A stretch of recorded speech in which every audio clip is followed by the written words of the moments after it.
மயிலாடுதுறையில் அறுவடைக்கு தயாராக இருந்த நெற்பயிர்கள் மழையால் சேதமடைந்ததால் அறுவடை பணத்தில் மகளின் திருமணத்தை நடத்த திட்டமிட்டிருந்த விவசாயி செய்வதறியாது தவித்து வருகிறார். மயிலாடுதுறை மாவட்டத்தில் நடப்பாண்டு 1,70,000 ஏக்கரில் விவசாயிகள் சம்பா தாளடி சாகுபடி செய்திருந்தனர்.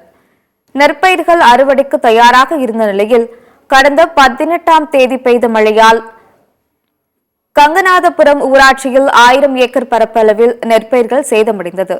இதில் விவசாயி மகேந்திரன் என்பவருக்கு சொந்தமான நிலத்தில் பயிரிடப்பட்டிருந்த நெற்பயிர்களும் நிலத்தில் சாய்ந்து சேதமடைந்துள்ளது. அறுவடை பணத்தில் மகளின் திருமணத்தை நடத்த திட்டமிட்டிருந்த விவசாயி பயிர்கள் சேதமடைந்ததால் செய்வதறியாது தவித்து வருகிறார். அரசு உரிய இழப்பீடு வழங்க வேண்டும் என்றும் கண்ணீர் மல்க கோரிக்கை விடுத்துள்ளார்.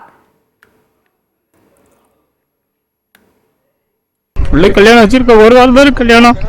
அது கட்டிங் டேமேஜ் ஆகி எங்களை அறக்க முடியாது பண்ணிட்டு ஐயா வந்து பார்த்தாங்க. அண்ணா எம்எல்ஏ அண்ணா வந்து பார்த்துருக்காங்க. பார்த்துட்டு நிவாரணம் ஏற்பாடு பண்ணுறேன்னு சொல்லியிருக்காங்க. அதாவது உங்களால் முடிஞ்ச உதவியை எங்களுக்கு ஏதாவது இழப்பீடு செஞ்சு கொடுங்கம்மா. எங்களுக்கு வேறு வழியே இல்லாமல் தற்கொலை பண்ணுறேன்னு இருக்கும். பிள்ளை கல்யாணம் வச்சு ரொம்ப சார் வர்றோம் பார்த்துக்க செய்யுங்கம்மா. அதை எல்லாருக்கும் அந்த இழப்பீடு நீங்கள் செஞ்சு தர மாதிரி நான் என் மனதான